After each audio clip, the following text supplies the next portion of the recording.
사랑하는 성도 여러분, 오늘은 우리가 하나님의 집을 위한 하나님의 걸음에 대해 함께 묵상을 해보려고 합니다.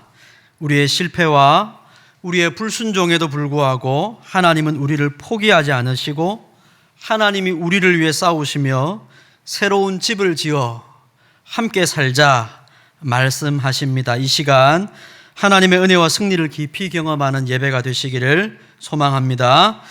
오늘 설교는 크게 세 부분입니다. 여러분 한번 같이 한번 읽어볼까요? 첫째, 둘째, 셋째. 감사합니다. 하나님의 말씀을 귀와 마음을 열어서 잘 들으시기를 바랍니다. 첫째, 하나님의 집이 닫혔습니다. 지난주의 말씀을 떠올려 보시면 여러분 잘 기억하실 겁니다. 들고 계시는 주보를 보시면 여러분 주보 안쪽에 한번 보시겠습니까? 주보 안쪽에 제가 시편 78편의 말씀을 잠깐 적어 놓았습니다. 주보 안쪽에 보시면 시편 78편이 있는데요. 이 78편은 이스라엘 역사를 요약해 놓은 시편입니다. 그 중에 우리가 살펴보고 있는 이 사무엘상의 앞부분의 내용에 해당되는 내용이 59절에서 66절에 나옵니다. 59절, 60절을 보십시오. 하나님이 들으시고 분내어 이스라엘을 크게 미워하사 사람 가운데 세우신 장막 곧 실로의 성막을 떠나시고, 하나님이 떠나셨다고 얘기하죠. 그게 우리가 지난주에 본 말씀의 내용입니다. 하나님의 뜻을 알면서도 행하지 아니하고 마치 빗나간 활처럼 하나님 아버지의 사랑을 대하면서도 빗나간 반응으로 보였던, 불순종의 반응을 보였던 자녀들에 대해 하나님께서 징계를 하십니다.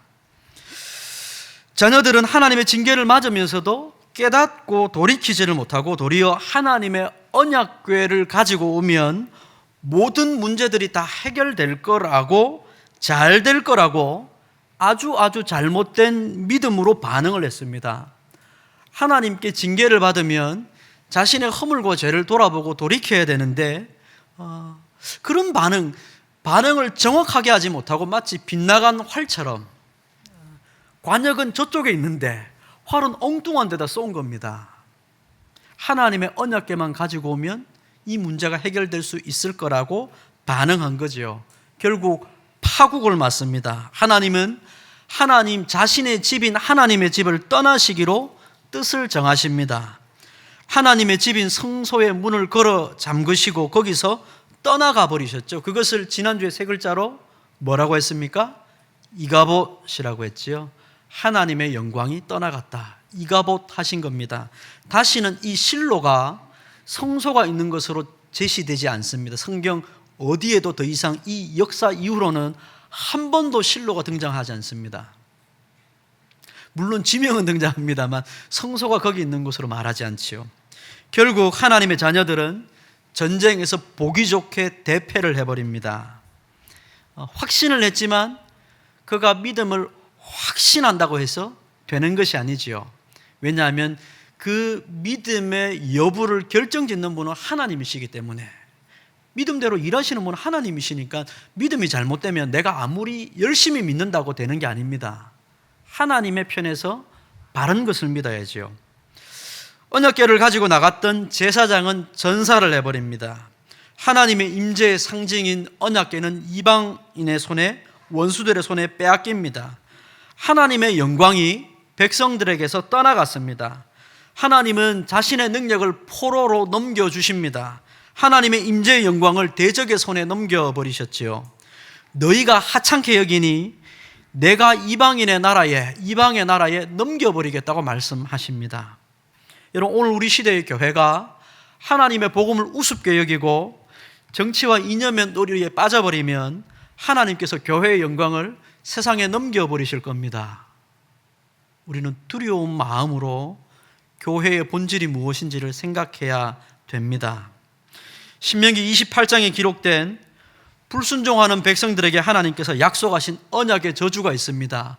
너희가 불순종하면 이런 저주가 있을 것이라고 말씀하셨습니다. 그 언약의 저주가 그대로 이 사무엘상에서 실현된 겁니다. 우리는 알아야 됩니다. 하나님의 백성들이 은혜를 받아 죄와 세상에서 구원받은 것을 가벼운 것으로 여기고, 내가 예수쟁이 된 것, 내가 하나님 자녀 된 것, 내가 교회의 교인이 된 것을 가볍게 여기고 하찮게 여기면 하나님은 그들을 다시 죄와 세상의 종로로 타게 만들어 버리십니다. 실제로 여러분, 우리의 영적 형편이 그렇죠. 하나님의 구원을 우리가 귀한 것으로 여기지 않으면 우리 마음이 그냥 가만히 있는 게 아니고 흐르는 물에 떠내려가는 배와 같은 겁니다. 떠내려가 버리죠. 하나님을 가장 귀한 것, 하나님이 내게 주신 은혜와 사랑, 구원을 귀한 것으로 여기지 않으면 우리는 세상으로 떠내려가서 다시 세상의 종로로 타는 영혼이 되어버립니다. 여러분, 실제로 그렇지 않습니까? 구원받아서 열심을 내다가 열심에서 떨어지면 어떻게 되죠? 세상의 종이 됩니다. 애굽의 종이었던 그들을 하나님은 구원하셨으나 이제 그들이 하나님의 구원을 가볍게 여기고 불순종하며 하나님의 자녀로 살아가는 것을 귀찮아하기 때문에 하나님은 블레셋의 종으로 팔아넘기시는 겁니다. 너희가 나의 백성으로 살기를 거절하니 블레셋의 종으로 살라고 말씀하시는 거죠. 세상과 죄와의 싸움에서 저 포로로 끌려가 영적인 종의 삶을 살게 되는 겁니다. 부디 바라기는, 사랑하는 성민교우 여러분, 내가 받은 구원, 주님의 십자가 대속의 죽으심으로 값없이 받은 구원을 가장 귀한 것으로 여겨서 우리를 구원하신 하나님을 기쁘게 순종하는 여러분이 되시기를 주님의 이름으로 축복합니다. 값없이 받은 구원, 그러나 그 무엇보다 값비싼 구원입니다. 여러분 꼭 기억하시길 바랍니다. 그럼 오늘 말씀의 두 번째입니다. 하나님은 친히 포로가 되시죠. 하나님은 백성들을 완전히 버리시지 않습니다. 하나님의 집 문을 닫으셨지만 다시금 하나님의 백성들을 부르시고 그들과 함께 살아갈 새로운 하나님의 집을 지으시기를 원하십니다. 이 엄청난 역사를 위해서 하나님은 첫 번째로 무엇을 하실까요? 하나님을 백성들을 부르시고 백성들과 함께 살 집을 짓기 위해서 하나님께서 첫 번째로 행하시는 역사가 무엇입니까? 새로운 백성들을 부르시는 일이죠. 우리가 옛 이스라엘 역사를 되짚어보면 하나님께서 하나님의 집을 지을 때 어떻게 일하셨습니까? 하나님의 집을 지을 때 하나님은 어떻게 일하셨죠? 여러분 이거 제가 여기 오고 나서 한 세 번째 이제 얘기한 것 같습니다. 이제 대충 이 정도 되면 정확하게 말은 못해도 대충 머릿속에 떠오르셔야 됩니다. 하나님은 하나님의 집을 지으시기 위해 첫 번째 하신 일이 뭐냐면 애굽에서 종로로 타던 이스라엘 백성들에게 찾아오신 겁니다. 그리고 그들을 구원해 내시기 위해 애굽에 열 재앙을 내리신 겁니다. 애굽을 심판하신 겁니다. 그리고 백성들을 건져내신 거죠. 광야로 데리고 가십니다. 그리고 광야에서 하나님의 집인 성막을 지으셨습니다. 백성들로 하여금 짓게 하신 거죠. 그게 출애굽기의 내용입니다. 출애굽기는 전에도 말씀드렸지만 애굽에서 나오는 것 자체가 목적이 아닙니다. 제목이 출애굽이지만 애굽에서 나오는 건 아주 짧은 내용이지요. 나와서 광야에서 뭐 하는지 그 내용이 줍니다. 출애굽기 읽어보시면. 우리가 안 읽어봐서 그렇지 읽어보면 출애굽기 내용은 애굽에서 나오는 건 굉장히 짧습니다. 뒤에 얘기는 다 하나님의 집을 짓는 얘기입니다. 성막을 무슨 재료로 지을 건지 청색, 홍색, 자색 막 이런 실로 막 짓는 거거든요. 그리고 하나님의 영광이 그 성막 위에 임하심으로 출애굽기가 마칩니다. 그렇게 하나님의 집을 짓는 것이죠. 지금도 동일합니다.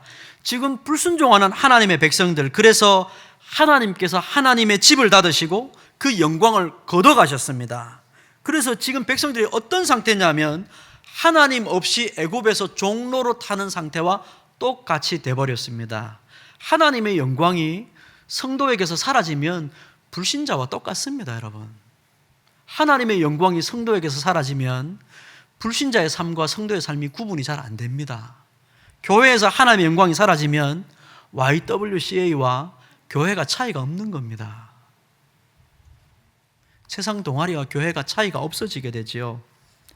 지금 그런 상태가 되어버린 겁니다. 하나님 없이 애굽에서 종로로 타던 그때처럼 블레셋에게 져서 종과 같이 되어버린 상황인 겁니다. 이걸 보여주시려고 하나님께서 전쟁에서 지게 하시고 언약궤를 빼앗기게 하시고 하게 하신 거지요. 하나님의 백성으로 살든지 혹은 세상의 종으로 살든지 둘 중에 하나밖에 없습니다. 여러분, 우리 인생의 두 가지 갈림길에서 우리가 선택할 수 있는 건 두 개밖에 없습니다. 하나님의 백성으로 살든 세상의 종으로 살든 두 가지밖에 없죠. 여러분, 중간은 없습니다. 나는 중간에 양다리 걸치고 산다고 생각할 뿐이지요. 여러분, 중간 없습니다. 양다리 걸치고 사는 사람을 하나님은 절대로 내 백성으로 살아가고 있다고 말씀하시지 않습니다. 그래서 하나님의 백성들이 이 전쟁에서 졌습니다. 전쟁에서 졌으니 이제 포로로 끌려가야 되지요. 그런데 여러분, 우리가 성경을 읽어보시면 잘 아시겠지만 엉뚱하게도 이스라엘이 전쟁에 졌는데 포로는 이스라엘이 끌려가지 않습니다. 하나님께서 포로로 끌려가시죠. 하나님의 언약궤가 포로로 사로잡혀 갑니다. 전쟁은 이스라엘 백성들이 졌는데 하나님이 블레셋의 포로가 된 것 같은 상황입니다. 이것은 단순한 패배가 아니라 하나님께서 백성들을 대신해서 불순종의 저주를 친히 감당하시는 겁니다. 백성들이 불순종에 패배했지만 그들이 감당해야 될 패배의 수치와 조롱은 하나님께서 친히 자신이 감당하시겠다고 말씀하시는 겁니다. 그게 언약궤가 포로로 끌려간 것이죠. 우리는 여기서 주님의 십자가를 보고 있는 것입니다. 주님은 우리를 위해 우리가 감당해야 될 죄의 저주와 심판을 우리 주님께서 십자가에서 감당하셨지요. 하나님은 여기서 멈추지 않으십니다. 먼 옛날 백성들을 구원하시기 위해 애굽과 싸우신 것처럼 이제 블레셋과 싸우기 시작하십니다. 그냥 우리의 수치와 조롱을 감당하신 것으로 끝나는 게 아니라 이제 백성들을 데리고 다시 구원하기를 원하시는 겁니다. 죄와 불순종의 저주에서부터 다시 끄집어내서 하나님의 백성으로 살아가게 하시기를 원하십니다. 그 일을 위해 첫 번째로 하나님 하시는 일은 싸우시는 겁니다. 애굽을 무찔러야 애굽의 종로로 타던 백성들을 건져내는 것처럼 이제 블레셋과 싸우시는 겁니다. 광야에서 이스라엘 백성들을 광야로 끄집어내신 것처럼 이제 블레셋의 심판을 내리시고 그들을 물리치기를 원하십니다. 이것을 제2의 출애굽이라 그럽니다. 제2의 출애굽, 출블레셋이 되는 거죠. 제2의 출애굽, 출블레셋. 그것이 오늘 우리가 읽은 말씀의 내용입니다. 여러분, 말씀을 보십시오. 블레셋 사람들이 전쟁에서 이기고 언약궤를 전리품으로 얻습니다. 어떻게 합니까? 아스돗에 있는 다곤 신전에 가져갑니다. 자기 신전에 가져가는 거죠. 여러분, 우상 다곤은 그 형상이, 모양이 굉장히 우스꽝스럽습니다. 뭐냐면 상반신은 사람인데 하반신은 물고기입니다. 여러분, 어디서 많이 본 것 같지 않습니까? 인어공주. 여러분 웃으십니다만 형상이 딱 그렇습니다. 상반신은 사람이고 하반신은 물고기입니다. 그런 우스꽝스러운 우상을 섬기는 자들이니 전쟁에 이기고 언약궤를 빼앗았으니 무슨 생각을 했겠습니까? 여러분, 전쟁에 이기고 다른 상대방의 신의 이 궤를 빼앗았으니 무슨 생각을 할까요? 우상 숭배자들의 사고는 굉장히 단순합니다. 의외로 우상 숭배자들의 생각이 굉장히 단순하지 않습니까? 그들은 열심히 섬기면 복받고 세상적으로 잘 되면 다 자기 신의 탓이라고 말을 합니다. 우상 숭배자들의 전형적인 생각이지요. 그러니 그들 생각에는 전쟁에 이겼으니 우리 신이 이겼다고 생각을 하는 겁니다.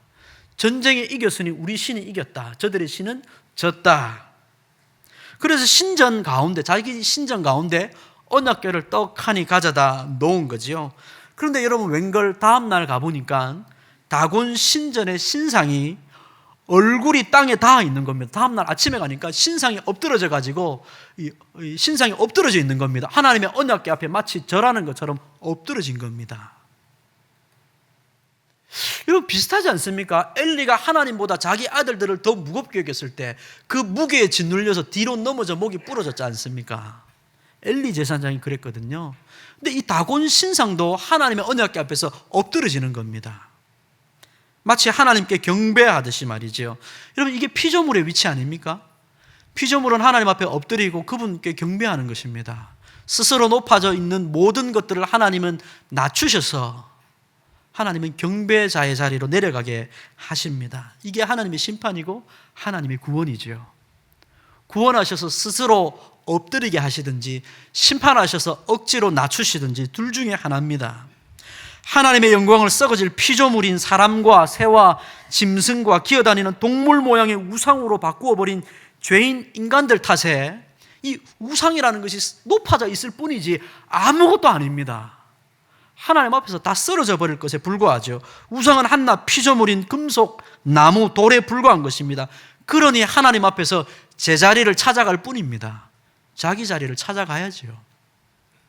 그러나 아소도 사람들이 깨닫지를 못합니다. 이런 일이 벌어지면 깨달아야 되는데 깨닫지를 못합니다. 다시 일으켜 세우죠. 우상신상을 다시 일으켜 세웁니다. 다음날 아침 가니까 더 처참하게 변해져 버립니다. 신상의 얼굴은 땅에 엎드러져 있고 머리와 두 손목은 잘라져 버렸고 몸뚱이만 남아서 덩그러니 있는 겁니다. 스스로 낮추지 않으면 하나님이 끊어버리십니다. 이것은 하나님께서 아소도 사람을 어떻게 심판하실 것인지 보여주신 사건입니다. 그날부터 하나님의 손이 아스돗과 그곳 사람들에게 엄중히 임하사 무겁게 임하신 겁니다. 이게 무거운 거죠. 하나님의 영광은 무거운 겁니다. 무겁게 여기지 않고 다른 것을 무겁게 여기면 하나님이 무거운 손으로 짓누르십니다. 깔아뭉개시죠. 하나님의 손이 아스돗과 그곳 사람들에게 엄중히 더하사 독한 종기의 재앙으로 그 도시 지역을 초토화시켜버립니다. 이스라엘 백성들은 전쟁에서 철저하게 패배해버렸는데 하나님은 하나님의 손으로 그 도시와 그곳 사람들을 짓눌러버리십니다. 심판하시는 것이죠. 하나님은 이렇게 하나님의 언약궤를 빼앗은 블레셋을 심판하시고 또 심판하십니다. 그래서 아스돗 사람들이 언약궤를 보내야 하지만 포기를 못하는 겁니다. 여러분 이게 참 우상숭배자들의 미련함인데요, 이게 이런 일을 겪으면 포기를 해야 되는데 포기를 못합니다. 이게 죄인의 습성입니다. 뭔가 일이 일어나면 포기를 해야 되는데 끝까지 포기가 안 되죠. 그러니까 블레셋의 다른 도시인 가드로 보냅니다. 다른 도시로 가면 이런 일이 사라질까? 우연찮게 일어나는 일일까? 다른 도시로 보냅니다. 마치 출애굽 때 하나님께서 10재앙을 하나 내렸는데도 돌이키지 않으니까 또 다음 재앙, 또 다음 재앙, 또 다음 재앙을 내리신 것처럼 블레셋의 이 5 도시들에게 차근차근 내리시는 겁니다. 돌이키지 않으니까요. 블레셋 사람들이 쉽사리 포기하지 않습니다. 그래서 가드로 보내죠. 거기서도 하나님은 그들을 심판하십니다. 9절을 보니까 여호와의 손이 심히 큰 환난을 그 성읍에 더하사 그들이 언약궤를 보낼 수밖에 없게 만드십니다. 그래서 또 옮깁니다. 에그론이라는 도시로 옮기죠. 여러분 에그론이라는 도시라 이 다른 도시로 간다고 무슨 뾰족한 수가 있습니까? 하나님이 치시면 답이 없습니다.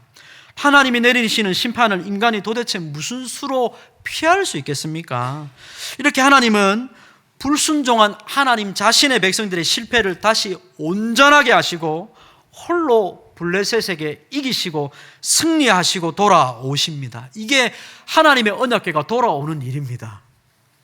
이스라엘은 하나님께 불순종해서 언약궤를 전쟁에 지고 빼앗겼는데 하나님 홀로 블레셋을 심판하시고 유유히 언약궤가 돌아오시는 겁니다. 이게 하나님의 승리죠. 이스라엘 백성들은 그들의 죄로 전쟁에 패배했습니다. 그러나 그들 대신에 포로로 사로잡혀 가신 하나님은 승리하셨습니다. 여러분 이것이 복음이고 이것이 은혜입니다. 이스라엘 백성들이 애굽의 노예로 있으면서 온갖 고초를 겪다가 하나님의 은혜로 출애굽하였습니다. 이제 백성들이 타락하여 다시 노예와 포로로 끌려가게 된 상황이지만 하나님이 대신 가십니다. 신명기 28장 25절에 여러분 이런 언약의 저주가 기록되어 있습니다. 여호와께서 네 적군 앞에서 너를 패하게 하시리니 네가 그들을 치러 한 길로 나가서 그들 앞에서 7길로 도망할 것이고 또 네가 땅의 모든 나라 중에 흩어지게 될 것이다. 땅의 모든 나라의 포로로 끌려가서 흩어지게 될 것이라고 말씀을 하셨는데 하나님이 이 저주를 친히 대신 담당하신 겁니다. 백성들의 범죄와 타락에 대한 저주를 하나님이 받으시고 포로로 사로잡혀 가신 거죠. 그게 언약궤를 빼앗긴 이유입니다. 하나님께서 애굽 왕 바로와 그 군대와 싸우셔서 자기 백성들을 자유케 해주신 것처럼 이제는 하나님이 백성들의 죄와 그 죄로 인한 저주까지 다 짊어지시고 포로가 되심으로 불순종한 백성들을 대신하셨습니다. 그러므로 저와 여러분, 이 하나님을 믿고 의지하는 자는 영원히 승리할 줄로 믿으시기를 바랍니다. 우리가 이긴 것보다 더 큰 승리를 주시는 분이 우리 하나님이십니다. 믿음 안에서 승리를 주시는 것이죠. 그래서 믿음 안에서 승리한다고 말하는 것입니다. 세 번째, 하나님께서 새로운 집을 이제 지으십니다. 하나님은 이제 그 포로에서 돌아와 새롭게 하나님의 집을 짓고 백성들과 함께 거하시기 위해 싸우십니다. 이것이 우리 하나님께서 불순종한 백성들을 위해 행하시는 놀라운 은혜의 역사입니다. 하나님은 우리를 위해 싸우시죠. 하나님은 우리를 대신해 싸우십니다. 승리를 경험할 수 없는 우리를 대신하여 싸우시는 우리 하나님이십니다. 이것은 이스라엘 백성들이 블레셋과 싸워서 승리한 것보다 더 큰 승리입니다. 그들은 졌지만 하나님은 이기십니다. 우리는 졌지만 하나님은 이기십니다. 그들의 불순종과 죄악의 모든 결과들을 하나님이 친히 담당하시고 우리를 위해 짊어지심으로 포로로 끌려가셔서 거기서 이기신 것입니다. 우리 주님께서 저와 여러분의 죄와 저주를 짊어지시고 십자가로 가셔서 십자가에서 우리의 죄를 짊어지시고 죽으심으로 승리하셨습니다. 주님이 우리를 이 죄와 포로에서 건져주셨습니다. 믿는 우리는 주님 안에서 영원히 승리할 것이라고 말씀하십니다. 이 언약궤가 포로로 끌려간 사건에서 우리는 하나님의 십자가를 보아야만 합니다. 우리에게 진짜 복된 소식은 우리가 졌다는 것에 있는 게 아닙니다.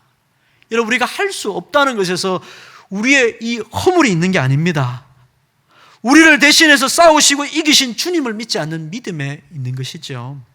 그들은 패배했습니다. 그들은 실패했습니다. 그들의 자신의 죄악으로 원수의 포로가 되었습니다. 하나님의 언약의 저주를 받아야만 했습니다. 그러나 하나님은 저와 여러분을 사랑하셔서 그 아들을 보내셔서 우리 대신에 저주를 받게 하셨습니다. 우리가 아니라 하나님이 끌려가셨습니다. 그리고 거기서 끝나지 않으시고 우리 하나님은 승리하셨습니다. 우리 대신에 끌려가신 것으로 끝난 게 아니라 거기서 승리하고 오셨습니다. 우리 주님이 우리를 대신해 십자가로 가셨습니다. 주님이 죽으셨습니다. 끝나지 않고 부활하셨습니다. 우리의 죄로 성소의 문은 닫혔지만 하나님은 이제 영원히 하나님의 백성들을 정결하게 하고 우리와 교제할 새로운 집을 여시기 위해 싸우셨습니다. 우리 주님이 자신의 몸으로 하나님의 집을 지으셨습니다. 누구든지 그 집으로 나아가면 이제 다 정결하게 됩니다. 우리가 하나님 앞에서 하나님의 문을 닫게 만들었던 우리의 죄와 허물이 다 씻음을 받고 주님과 다시 교제하게 되고 주님의 용서를 받고 새롭게 되는 은혜를 주님 안에서 누릴 수 있게 됩니다. 주님의 몸이, 부활하신 주님의 몸이 바로 하나님의 집입니다. 하나님의 언약궤가 홀로 이렇게 백성들이 패배한 블레셋에서 유유히 승리를 거두고 돌아왔을 때 이제 하나님의 신실한 백성들을 불러 모으십니다. 이전에 타락했던 백성들이 아닙니다. 여러분 잘 보십시오. 예수님과 예수님의 제자들이 하나님의 사람들이라 백성들이라고 말했던 이스라엘 사람들에게 복음을 전했습니다. 그 중에서 몇 명만 구원을 얻습니다. 똑같지요. 이제 돌아온 언약궤와 함께 사무엘이 이제 이 사무엘상에서 하나님의 백성들을 부를 겁니다. 새롭게 다시 한번 해보자. 다시 한번 하나님을 위해 헌신하고 결단하자 부를 겁니다. 거기에 응답한 하나님의 백성들만 하나님의 자녀로 출발하는 겁니다.